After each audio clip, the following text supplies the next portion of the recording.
जनता की चुनी हुई सरकार इतनी मनबड़ हो गई है कि वो जनता से नहीं डर रही है। सरकार इतनी मनबड़ हो गई है कि वो जनता को डरा रही है। अरे धिक्कार है उस जनता पर जो अपनी बनाई सरकार से डरने लगे, और लानत है उस सरकार पर जो अपनी भाग्य विधाता जनता को डराने लगे। ये सरकार जनता की बनाई हुई है और जनता जब चाहे इसे बदल सकती है।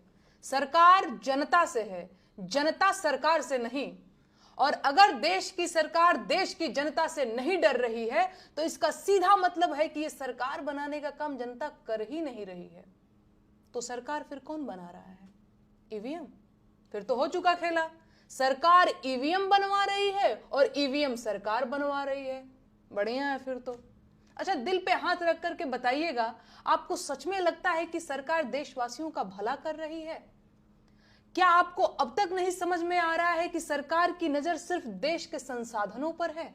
महंगाई, बेरोजगारी, स्वास्थ्य और शिक्षा जैसे मुद्दों को साइडलाइन कर देने वाली सरकार देश का भला कैसे कर सकती है? कुछ अंधभक्त और जाहिल किस्म के लोग मुझसे सवाल पूछ रहे हैं कि मैं होती कौन हूं प्रधानमंत्री से सवाल पूछने वाली? मेरी औकात क्या है? हैसियत क्या है मेरी? गजब सवाल है।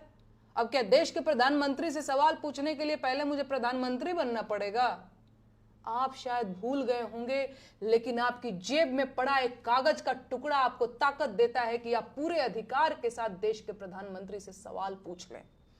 अपने सोए हुए दिमाग को जगाइए महाराज। आपका वोटर कार्ड आपको खाली सिम खरीदने के लिए नहीं दिया गया है, आपकी नागरिकता का एक दस्तावेज है, और वो उसके आधार पर रास्ते का एक गरीब मजदूर भी प्रधानमंत्री से पूछ सकता है कि साहब मैं अब तक गरीब क्यों हूं? अपनी ताकत को पहचानिए। इस देश के नागरिक हैं आप, गुलाम नहीं हैं। आजाद देश के आजाद नागरिक हैं आप। जागिए और पूछिए सवाल इन बड़ी गाड़ी और ऊंचे मकान वाले नेताओं से कि आप अब तक बेरोजगार क्यों हैं? पूछिए सवाल इन महंगे सूट और मोटी खाल वाले नेताओं से कि देश की 80 करोड़ जनता सरकारी भीख पर क्यों जिंदा है? अपने जिंदा होने का सबूत दीजिए, सवाल पूछिए और अपना हक लीजिए।